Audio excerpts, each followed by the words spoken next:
कापूस उत्पादक जिल्हा असलेल्या यवतमाळमध्ये सध्या शेतकऱ्यांची मोठी परवड होत आहे। ज्या ठिकाणी कापसाला 8 ते 10 हजार रुपये प्रति क्विंटल दर पाहिजे होता ते मात्र आता केंद्र शासनाच्या दरानुसार खरेदी होत आहेत 7521 रुपये। आपण जर पाहिलं तर यवतमाळ जिल्ह्यामध्ये 11 CCIने आपले सेंटर ओपन केले आहेत आणि यवतमाळमध्ये एकमेव या ठिकाणी सेंटर दिले आहेत जैन कॉटेक्समध्ये। आणि या ठिकाणी शेतकरी सकाळपासून आपला कापूस विक्री करण्यासाठी गर्दी करत आहेत।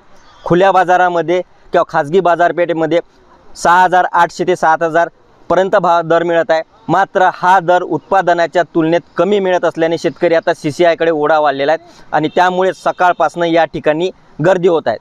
शेतकऱ्यांची मागणी सुद्धा अशी आहे की या ठिकाणी अजून केंद्र वाढवण्यात यावे अशी मागणी आहे, जेणेकरून शेतकऱ्यांचा कापूस लवकर खरेदी होईल। या ठिकाणी जर पाहिलं तर आपल्यासोबत शेतकरी आहेत। दादा, तुम्हाला काय भाव कापसाचा मिळत आहे? उत्पादन खर्च झाला शेतकरीचा लागवडीपासूनचा किती रुपये दर पाहिजे होता? आज एवढ्या महागाईत समजा 7500 रुपये हमी भाव आहे। आज तुम्हाला सर्वांना माहिती आहे समजा शेतकरीला खर्च किती आहे।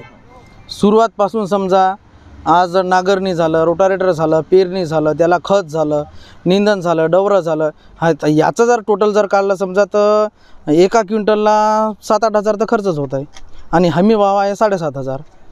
तर आता हे केंद्र सरकार म्हणतात हे एवढे भाव घ्या, तेवढं घ्या आणि हे हमी भाव म्हणजे समजा आता क्वालिटी फरक तिथं 50-100 रुपये कमी होतात।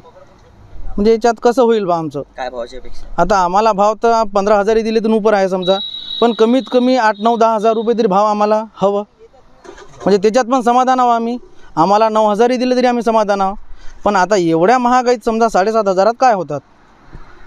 आपण जर पाहिलं तर शेतकऱ्यांची एक मुख्य मागणी आहे की किमान 9-10 हजार क्विंटल रुपये कपाशीला दर मिळावा। निवडणुका आटोपल्या, शेतकरी आता खरेदी करण्याकडे येत आहेत आणि पुढचा हंगाम जर त्यांना सुरळीत करायचा असेल तर कापूस किंवा नगदी पीक विकल्याशिवाय पर्याय नाही। त्यामुळे CCIचे केंद्र वाढवावे आणि किमान 10,000 रुपये क्विंटल भाव द्यावा अशी मागणी शेतकरी वर्गाकडून होत आहे। निलेश फाळके, ABP माझा, यवतमाळ। ABP माझा, उघडा डोळे बघा नीट।